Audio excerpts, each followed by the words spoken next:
All time mentioned in this report are Coordinated Universal Time (UTC), equivalent to local Nigerian time -1 hour.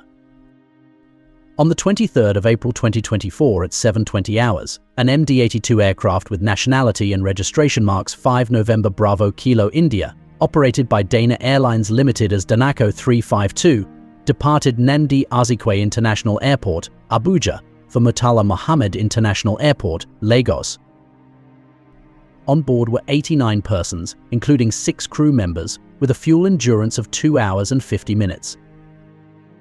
The 64-year-old captain, with 22,232 hours of flying experience, was the pilot monitoring, while the 22-year-old first officer, with 517 hours of experience, was the pilot flying.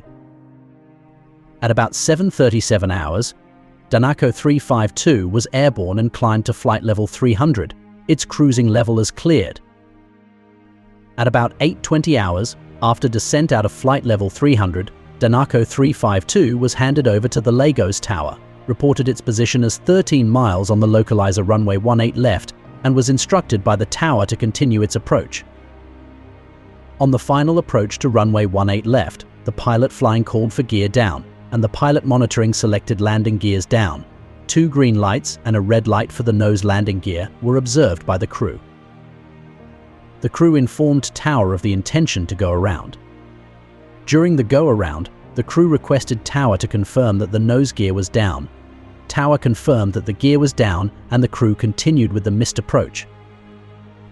At 8:25 hours, Danako 352 contacted approach control requesting to be vectored for another approach. At 8:30 hours, approach control cleared Danako 352 for an ILS approach runway 18 left.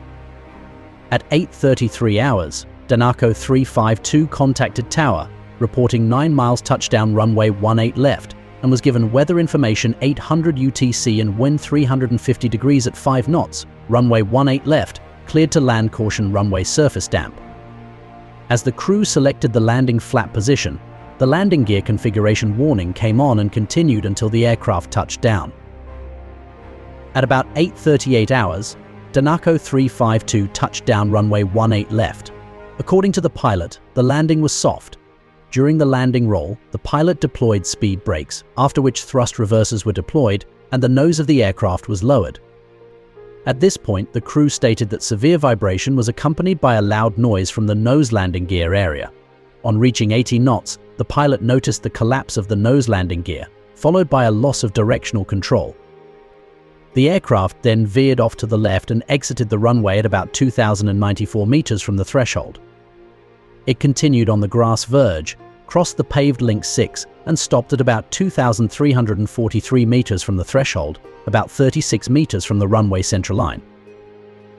Upon the final stop of the aircraft, the pilot shut down the engines and commanded evacuation through the forward service door due to safety concerns on the main entry door side. The cabin crew opened the forward service door and the escape slide was deployed. All occupants were evacuated without any injury or fatality. At about 8:41 hours, the tower contacted ground control, which activated the aerodrome rescue and fire fighting service. The event occurred in daylight, and visual meteorological conditions prevailed,